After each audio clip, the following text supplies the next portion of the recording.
Hablar de Cristo es describir la propia carta de Hebreos, que demuestra la superioridad de Cristo, la superioridad de su ministerio, lo que conlleva a la superioridad en el camino para desarrollar la fe con firmeza, resistir en la fe, alcanzar la victoria por la fe, aspectos necesarios en estos tiempos tan difíciles que estamos viviendo. El autor de la carta demuestra la superioridad de Cristo. Haremos un bosquejo general a modo de resumen para entender la superioridad de Cristo según esta epístola de Hebreos. Dios, que muchas veces y de varias maneras habló a nuestros antepasados, en otras épocas por medio de los profetas, en estos días finales nos ha hablado por medio de su Hijo. A éste lo designó heredero de todo y por medio de él hizo el universo. El Hijo es el resplandor de la gloria de Dios, la fiel imagen de lo que Él es, y el que sostiene todas las cosas con su palabra poderosa. Después de llevar a cabo la purificación de los pecados, se sentó a la derecha de la majestad en las alturas. Así llegó a ser superior a los ángeles en la misma medida en que el nombre que ha heredado supera en excelencia al de ellos. Hebreos 1, del 2 al 4. Cristo es el agente por medio del cual Dios creó el mundo. Todas las cosas por Él fueron hechas y sin Él nada de lo que ha sido hecho fue hecho. Juan 1:3. Una de las más grandes pruebas de la divinidad, de la deidad, es su capacidad para crear, unido a su completa ausencia de pecado, su justicia total. La capacidad para crear pertenece solo a Dios, y el hecho de que Jesús pueda crear indica que Él es Dios. Él lo creó todo. Entonces, Cristo no solamente habló la palabra de Dios, Él era la palabra de Dios. Por eso debemos tener cuidado, no deslizarnos fuera de lo que Él ha hablado, no añadirle suposiciones personales a la palabra, respetar la pureza de la palabra de Dios. Recordemos que en el principio ya existía el Verbo, y el Verbo estaba con Dios, y el Verbo era Dios.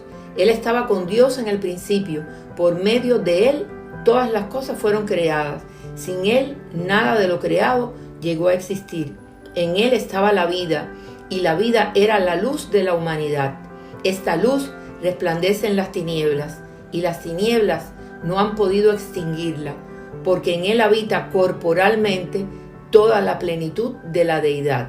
Colosenses 2:9. Pero el Hijo también es superior a los ángeles. Cristo es superior a los ángeles porque es el eterno Hijo de Dios y el hombre glorificado y exaltado con un reinado eterno. Jesús también es superior a Moisés. Así lo vemos en Hebreos 3, del 4 al 6. Porque toda casa tiene su constructor, pero el constructor de todo es Dios. Moisés fue fiel como siervo en toda la casa de Dios, para dar testimonio de lo que Dios diría en el futuro. Cristo, en cambio, es fiel como hijo al frente de la casa de Dios. Y esa casa somos nosotros, con tal que mantengamos nuestra confianza y la esperanza que nos enorgullece. Es importante estas ideas expresadas en Hebreos 3, del 4 al 6. Y la idea de que nosotros somos la casa. ¿Acaso no saben que su cuerpo es templo del Espíritu Santo, quien está en ustedes y al que han recibido de parte de Dios? Ustedes no son sus propios dueños, fueron comprados por un precio. Por tanto, honren con su cuerpo a Dios. Primeras de Corintios 6, del 19 al 20. Jesús, el hombre. Por tanto, ya que ellos son de carne y hueso, Él también compartió esa naturaleza humana para anular mediante la muerte al que tiene el dominio de la muerte, es decir, al diablo, y librar a todos los que por temor a la muerte estaban sometidos a esclavitud durante la vida. Pues ciertamente no vino en auxilio de los ángeles, sino de los descendientes de Abraham. Por eso era preciso que en todo se asemejara a sus hermanos, para ser un sumo sacerdote fiel y misericordioso al servicio de Dios, a fin de expiar los pecados del pueblo, por haber sufrido él mismo la tentación puede socorrer a los que somos tentados. Porque Jesús es hombre, Él experimentó las mismas cosas que nosotros. Porque Él es hombre, Él puede identificar con nosotros más íntimamente. Porque Él es hombre, Él puede venir a nuestra ayuda como nuestro compasivo sumo sacerdote cuando alcanzamos los límites de nuestra debilidad humana. Porque Él es hombre, podemos identificarnos con Él. Él no está alejado y ajeno. Porque Él es hombre, no podemos quejarnos de que Dios no sabe lo que estamos atravesando. Cristo como sumo sacerdote de un nuevo pacto. Por lo tanto, ya que Jesús, el Hijo de Dios, tenemos un gran sumo sacerdote que ha atravesado los cielos, aferrémonos a la fe que profesamos, porque no tenemos un sumo sacerdote incapaz de compadecerse de nuestras debilidades, sino uno que ha sido tentado en todo de la misma manera que nosotros, aunque sin pecado. Así que acerquémonos confiadamente al trono de la gracia para recibir misericordia y hallar la gracia que nos ayude en el momento que más la necesitamos. Hebreos 4.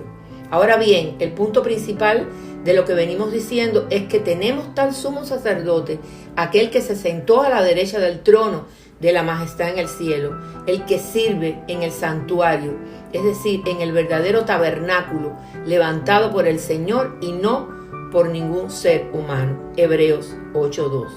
Nos convenía tener un sumo sacerdote así, santo, irreprochable, puro, apartado de los pecadores y exaltado sobre los cielos. A diferencia de los otros sumos sacerdotes, Él no tiene que ofrecer sacrificio día tras día, primero por sus propios pecados y luego por los del pueblo, porque Él ofreció el sacrificio de una sola vez y para siempre, cuando se ofreció a sí mismo. De hecho, la ley designa como sumos sacerdotes a hombres débiles, pero el juramento posterior a la ley designa al Hijo, quien ha sido hecho perfecto para siempre. Hebreos 7, del 26 al 28. Cristo, sacrificio perfecto. Cristo, por el contrario, al presentarse como sumo sacerdote de los bienes definitivos en el tabernáculo más excelente y perfecto, no hecho por manos humanas, entró una sola vez y para siempre en el lugar santísimo. No lo hizo con sangre de machos cabríos y becerros, sino con su propia sangre, logrando así un rescate eterno. La sangre de machos cabríos y de toros y las cenizas de una novilla rociadas sobre personas impuras las santificaban de modo que queden limpias por fuera. Si esto es así, cuánto más la sangre de Cristo, quien por medio del Espíritu Santo eterno se ofreció sin mancha a Dios, purificará nuestra conciencia de las obras que conducen a la muerte, a fin de que sirvamos al Dios viviente. Debemos entender la certeza de la promesa de Dios, porque las promesas de Dios traen esperanza. Los seres humanos juran por alguien superior a ellos mismos, y el juramento, al confirmar lo que se ha dicho, pone punto final a toda discusión. Por eso Dios, queriendo demostrar claramente a los herederos de la promesa que su propósito es inmutable, la confirmó con un juramento. Lo hizo así para que mediante la promesa y el juramento, que son dos realidades inmutables, en las cuales es imposible que Dios mienta, tengamos un estímulo poderoso, los que buscando refugio nos aferramos a la esperanza que está delante de nosotros. Tenemos como firme y segura ancla del alma una esperanza que penetra hasta detrás de la cortina del santuario, hasta donde Jesús, el precursor, entró por nosotros, llegando a ser sumo sacerdote para siempre, según el orden de Melquisedec. Jesucristo es el resplandor de la gloria de Dios. Él puede transmitir esa luz en nuestras vidas, para que a su vez nosotros podamos alumbrar con la gloria de Dios. Vivimos en un mundo de oscuridad. Está la oscuridad de la injusticia, del fracaso, las privaciones, la separación, la enfermedad, la muerte y mucho más. Está la oscuridad moral de hombres ciegos por sus apetitos y pasiones impíos. A este mundo oscuro envió Dios su luz gloriosa. Sin el Hijo de Dios solo hay oscuridad. Porque Dios, que mandó que de las tinieblas resplandeciese la luz, es el que resplandeció en nuestros corazones para iluminación del conocimiento de la gloria de Dios en la faz de Cristo. Segunda de Corintios 4:6. Él es el resplandor de su gloria y la imagen misma de su sustancia. Jesucristo es la imagen expresa de Dios. Cristo es el que murió, más aún el que también resucitó, el que además está a la diestra de Dios, el que también intercede por nosotros. Romanos 8:34. Se sentó a la derecha del Padre para interceder por todos los que le pertenecemos. Yo estoy entre vosotros como uno que sirve. Lucas 22:27. Tenemos aquí la descripción divina de Jesucristo. No es solamente la manifestación de Dios, es Dios en sustancia. Tenemos un Dios y un Padre de todos, el cual es sobre todo y por todos y en todos. Efesios 4:6. Reflexionemos entonces, ¿qué haremos con Jesús en su infinito amor? ¿Lo reconocemos y doblamos nuestras rodillas para obedecerlo, adorarlo y honrarlo bajo el ofrecimiento de su gracia? ¿O solo lo reconocemos y tenemos fe para pedir? Porque a veces tenemos más fe para pedir a Dios que para obedecerlo y honrarlo, porque nos creemos merecedores. O tenemos fe no basada en los fundamentos y principios de la Biblia, de la palabra, por lo que no es una fe auténtica. Y entonces interpretamos la palabra a nuestra conveniencia para autocomplacernos, para vivir en nuestra propia justicia.